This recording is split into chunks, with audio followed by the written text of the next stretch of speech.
কুষ্টিয়ায় mob হামলায় পীরকে কুপিয়ে হত্যা, পুরনো ভিডিও ঘিরে উত্তেজনা। কুষ্টিয়ার দৌলতপুরে চাঞ্চল্যকর এক ঘটনায় পীর শামীম হেজা জাহাঙ্গীর মব হামলায় নিহত হয়েছেন।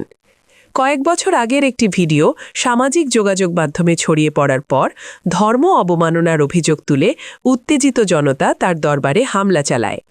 শনিবার দুপুরে ফিলিপনগর এলাকায় শতাধিক মানুষ মিছিল নিয়ে দরবারে ঢুকে ভাঙচুর ও অগ্নিসংযোগ করে। পরে পীর শামীমকে কুপিয়ে ও পিটিয়ে হত্যা করা হয়। এ ঘটনায় দরবারে থাকা আরও কয়েকজন আহত হয়েছেন। পুলিশ জানায়, জনতা সংখ্যায় বেশি হওয়ায় পরিস্থিতি নিয়ন্ত্রণ করা সম্ভব হয়নি।